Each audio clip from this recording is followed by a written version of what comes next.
Where did the missing planets of the solar system go? They didn't explode or drift away. In fact, they never even existed, yet they've shaped our entire understanding of the cosmos. Planets like Vulcan, Nibiru, and the elusive planet 9 were invented, tracked, and then forgotten. So today, we are unraveling their stories, from bold hypotheses to outright dismissals, and asking a deeper question: if they were never real, what exactly is disturbing the universe? For thousands of years, humanity's knowledge of the cosmos was painfully limited. We could only see 5 planets: Mercury, Venus, Mars, Jupiter, and Saturn. These were bright enough to spot with the naked eye, even without telescopes. But by the late 18th century, everything changed. An astronomer named William Herschel discovered a new, icy-blue object in the sky. At first, everyone thought it was just another star, until they realized it was a brand new planet.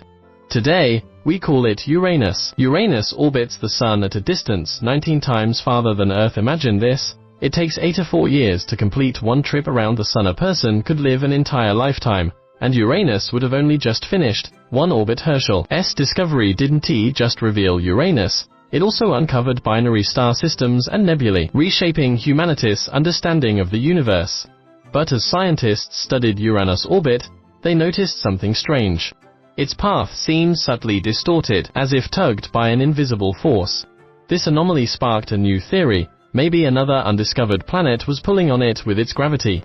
Using mathematical models, astronomers predicted where this hidden world might be, and in 1846, they spotted it through a telescope. Neptune, the invisible puppeteer, was real. Neptune was so distant and dim that no human eye could see it unaided. For the first time, a planet was found not by observation, but by calculation. Yet the hunt didn't end there. Around the same time, scientists noticed something odd about Mercury. The closest planet to the Sun wasn't following its predicted path. Its orbit wobbled, as if nudged by an unseen hand. To explain this, French astronomer Urbain Le Verrier proposed a bold idea: maybe an undiscovered planet orbited between Mercury and the Sun. No one had seen it, but it had to be there, pulling Mercury off course. He named it Vulcan, after the Roman god of fire. Vulcan was imagined as a scorching hot world, hugging the Sun so tightly that it stayed hidden in its glare. Calculations suggested it was only 13 million miles from the Sun, half the distance of Mercury's closest approach. Some even predicted its orbit took just 19 days and 18 hours, tilted at 12 degrees. Scientists theorized that Vulcan might only be visible during a total solar eclipse, when the moon briefly blocks the Sun's light. For years, astronomers pointed their telescopes at the Sun's edge during eclipses, hoping to catch a glimpse. A few claimed to see a flicker of light, but no one could replicate the observation. Vulcan remained a ghost. Then came Albert Einstein.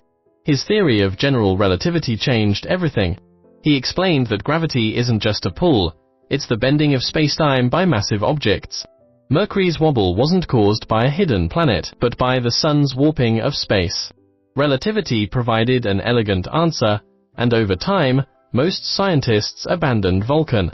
Yet the legend of phantom planets didn't die.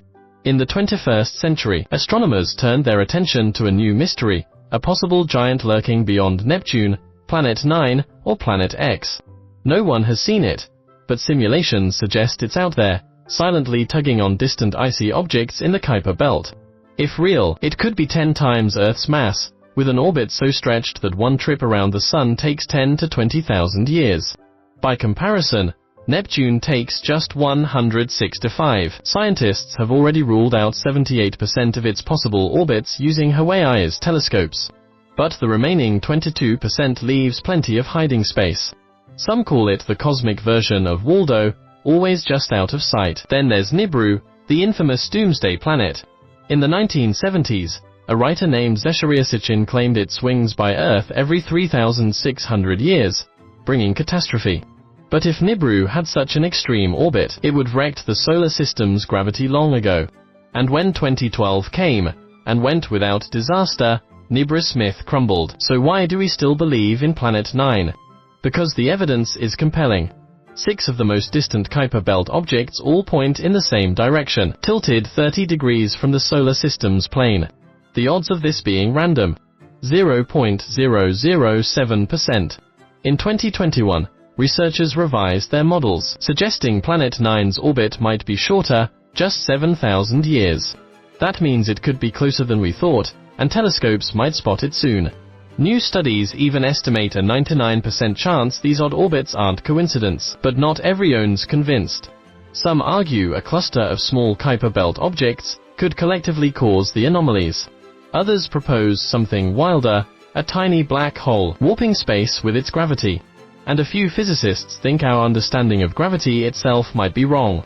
Now, there's even talk of a Planet 10, a Mars-sized world at the Kuiper belt's edge.